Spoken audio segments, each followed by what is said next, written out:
Damn. Place hasn't changed a bit. Glad you approve. Can't be.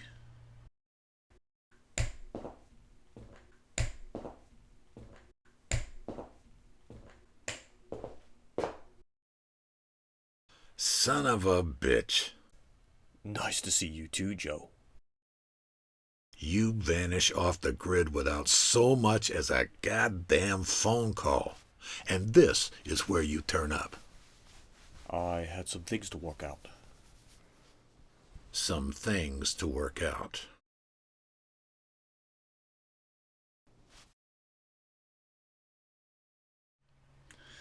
Guess I can't argue with that.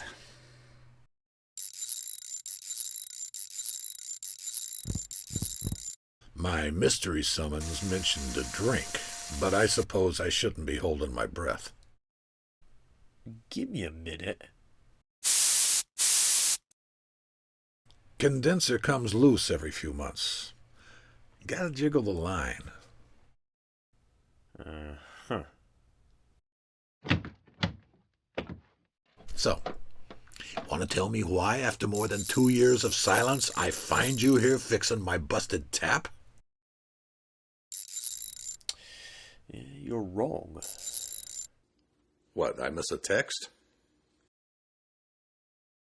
It's not your tap. It's mine.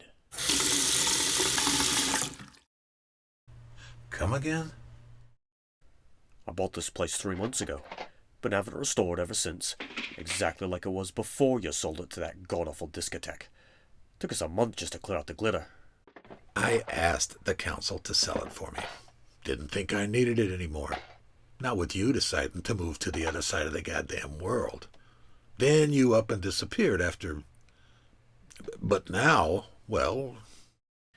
Yeah, but now you have all the time in the world.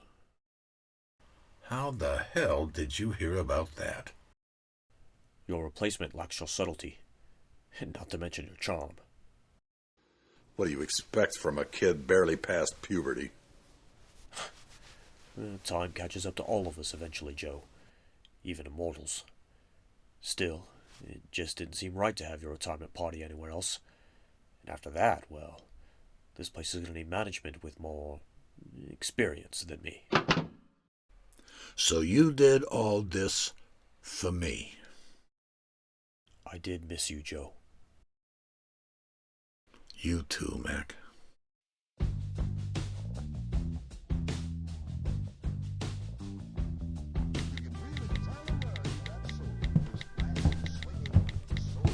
As promised. Thanks. So, where did you go after Tibet? We lost you just outside Lhasa. Just a quiet, out-of-the-way place, I know. With no chance of running into another human being, much less an immortal. I'm so sorry, Mac. Losing Connor like that? We didn't lose him, Joe. I killed him. He didn't give you a choice. I know. But that doesn't make it any easier. He's still dead. And I killed him. Are you sure about that? Took you long enough. Mythos? What are you talking about? Connor? What if I told you he wasn't dead after all? Is this fair for everyone?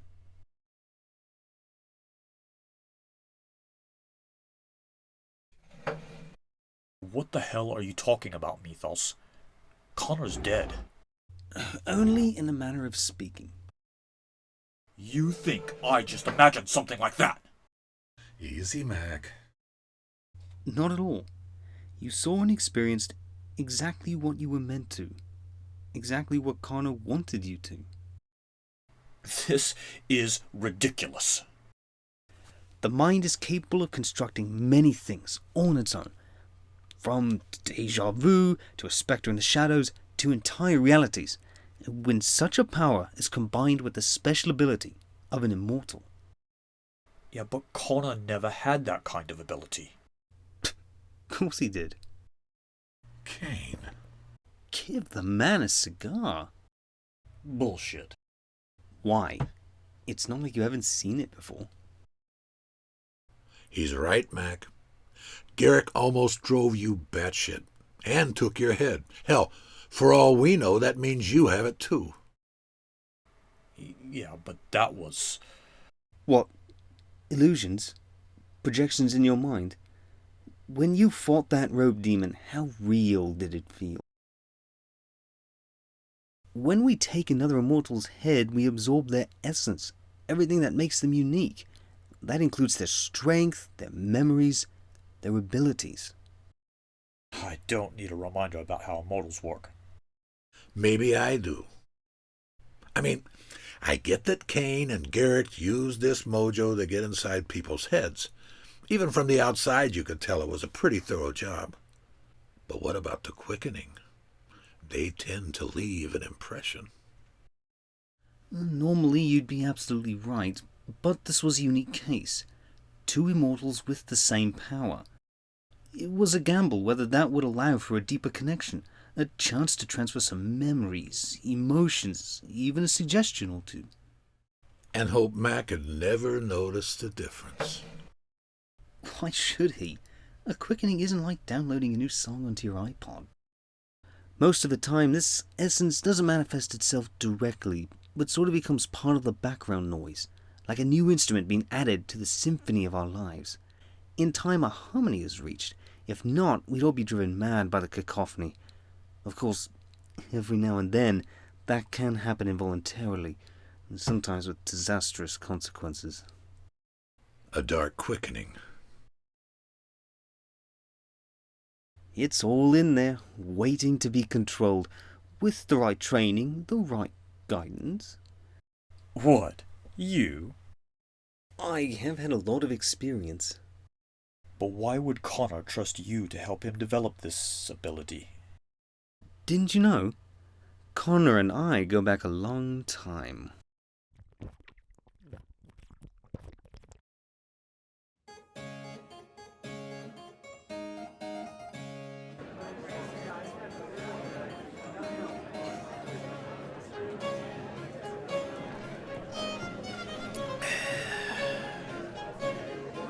I think you need this more than I, my friend. What is it? I haven't decided on a name just yet.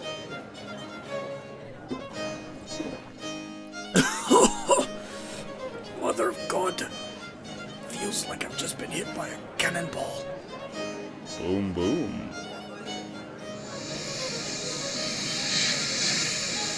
Connor! Sonda! I found someone you should meet. Gentlemen, may I introduce my new friend, Dr. Benjamin Adams.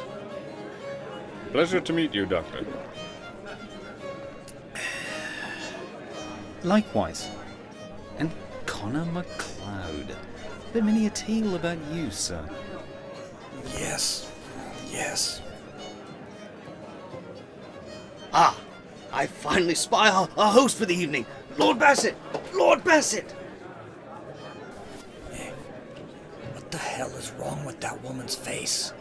Connor, come here!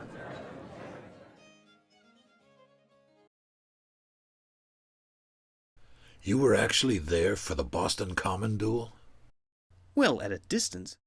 I find it best when immortals are strangers, armed and very drunk. And boy, was he drunk. He never told me. Don't take it personally, MacLeod. Connor kept everything very compartmentalized. In truth, it's a trait I greatly admire in him. Yeah, I'll bet. So he knew you were... you. Not at first, but he figured it out. Lucky for me, he didn't want my head. Not for that, anyway. For what, then?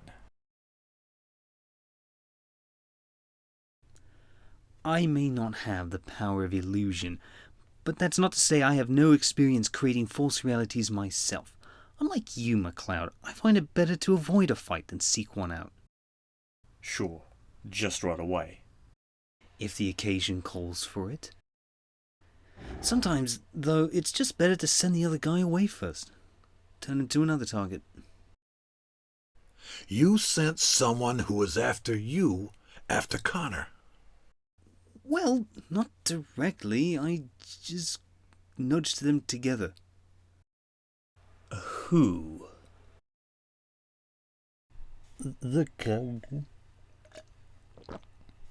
Say that again? The Kurgan. The Kurgan? Are you out of your mind?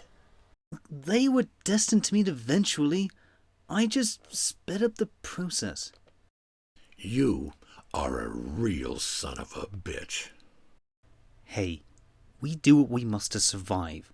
You have your way of fighting, and I have mine. The Kurgan learned Mythos was still alive and came hunting for me in London. I knew I couldn't take him, so I had to get rid of him. So you sent him after Connor? No, I just planted a suggestion in his head that a gathering was taking place. Far, far away. Like New York, round 1985. Well... And how exactly did you plant this suggestion? First, I had to make him think I was dead.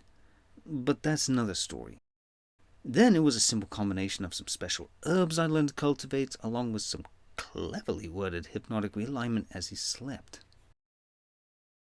As he slept. Fortunately, the female companions he selected were as eager to assist in his immediate removal as I was. I can't believe the Kurgan would fall for a Mickey and some simple mind tricks. He didn't. Not entirely. The suggestion was there, but he needed proof. A catalyst. Oh, God. Tell me you didn't. Not Horton. I didn't mean it to happen that way. Joe. Horton was the Kurgan's watcher for over 5 years. One day he spotted Horton following him. You set Horton up. You were a watcher. I had told Horton about the gathering and that Connor was in New York. And he told Kurgan after 2 days of torture. I managed to get him out before there was any permanent damage. Physically. But then that's when it started. The hunters. You son of a bitch. I didn't know it would go that far. And what about Castigear and young Dole Kim? The Kurgan was not a subtle man. Word got around. They came to New York and a real gathering created itself. All this, so you could avoid a fight. In part, yes, fine. But the game is played on a far greater field than you have ever been able to imagine.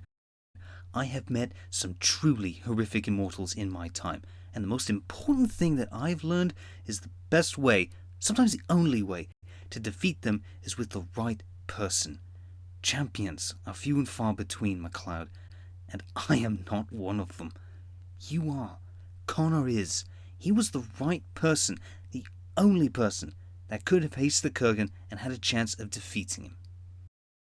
So you thrust them together and hoped Connor would take care of your problem for you.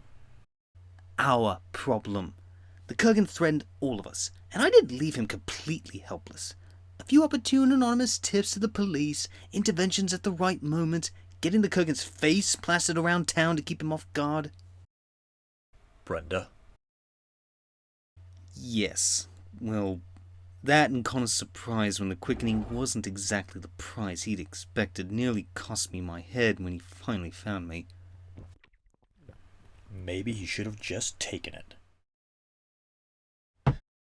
We may call it a game, MacLeod, but make no mistake, it is war. Strategic decisions are made that we're not always proud of. You of all people know that despite all the hardships and sacrifices, this was the right call. At that time, in that place, Connor was the one.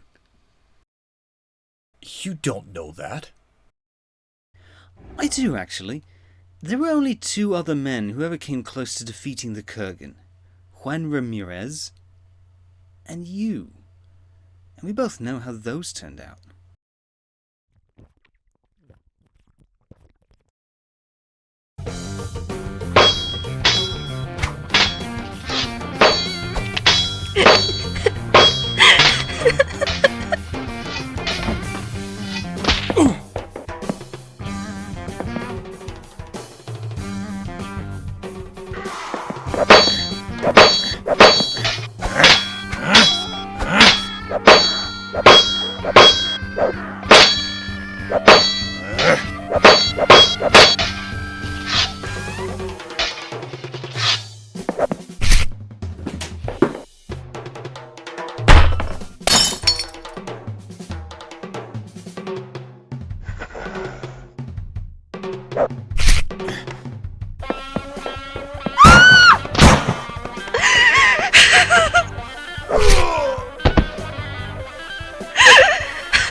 So you tricked Connor into fighting the Kurgan for you, and figured you could help him do the same thing to me.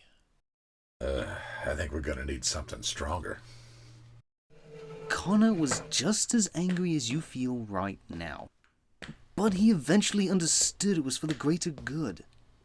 No. I can't believe Connor MacLeod would willingly manipulate someone like that. And damn sure not me. Desperate times, MacLeod. Bullshit. It was all just more of your games, and somehow you convinced him to go along with it.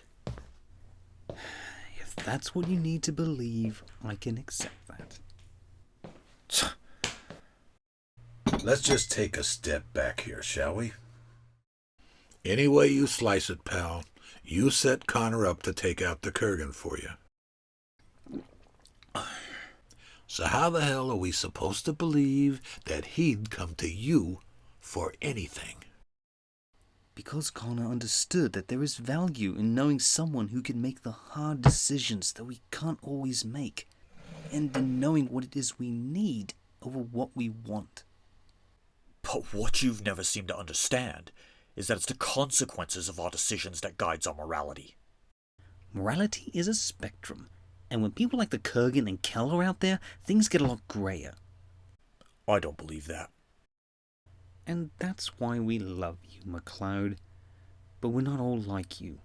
The Kurgan's quickening almost consumed Connor. It was the beginning of a truly terrible couple of years. But after Rachel died, he needed time.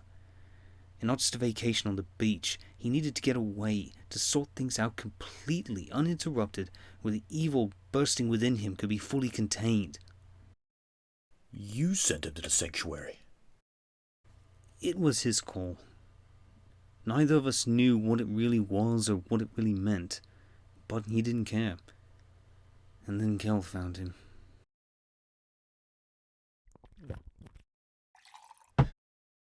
I headed over as soon as I'd heard. Fortunately, I found him still alive.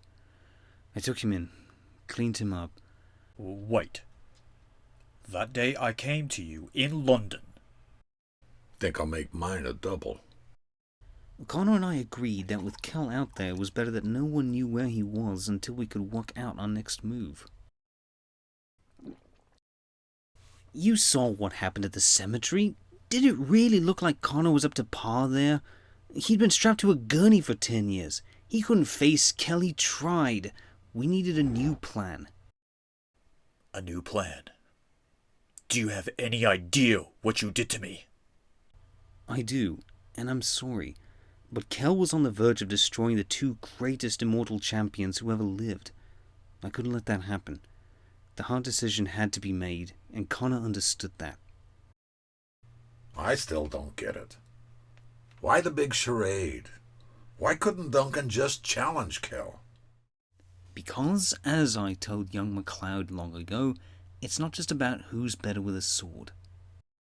Yeah, it's about passion, and fire, and hate. You didn't have it. Not yet. Connor had it against the Kurgan. You had it against Callus. If we'd had more time... But what Connor said to you on the rooftop that night was true. He would have killed you. You were there. But why make him believe he killed Connor? Why not just do that to Kel?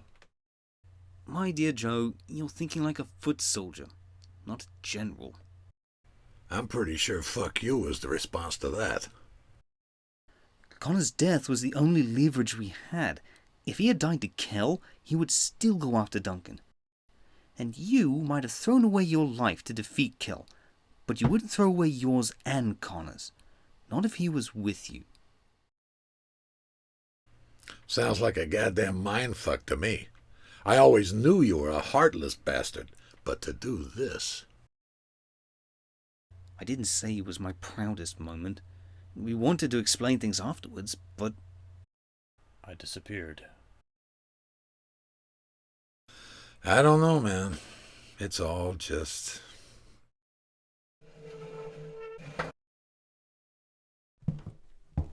Mac, you still coming to my party tomorrow night, right? Mac?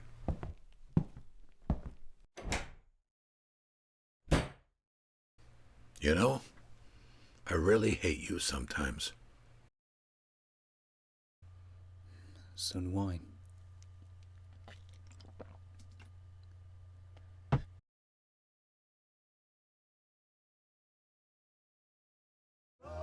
Yes, Lord, I'm a pilgrim on the side of the road.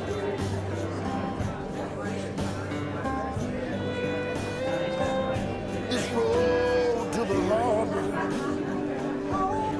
is paved with our tears. I've been out here walking for what seemed like long years. So it's true then? Or am I just imagining things again?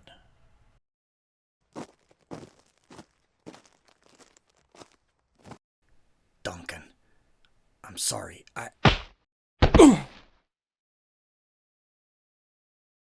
Gissa deserves dead.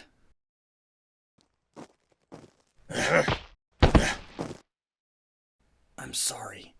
Look, can we just...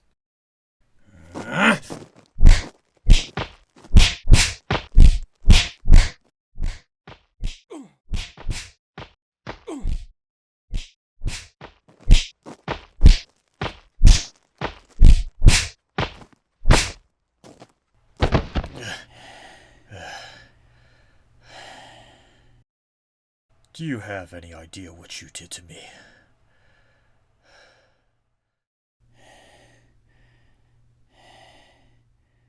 I know. I know. How could you? Because you could take it. Because you were the only one who could. I don't know if I could ever forgive you. Would you prefer I was really dead? Well, I'm thinking about it. thinking about it.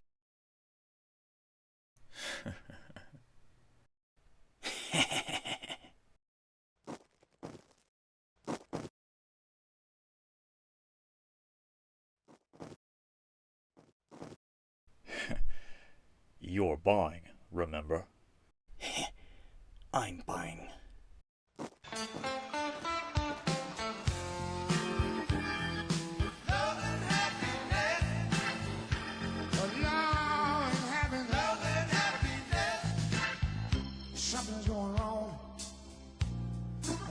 Everybody's on the telephone Come on, you piece of...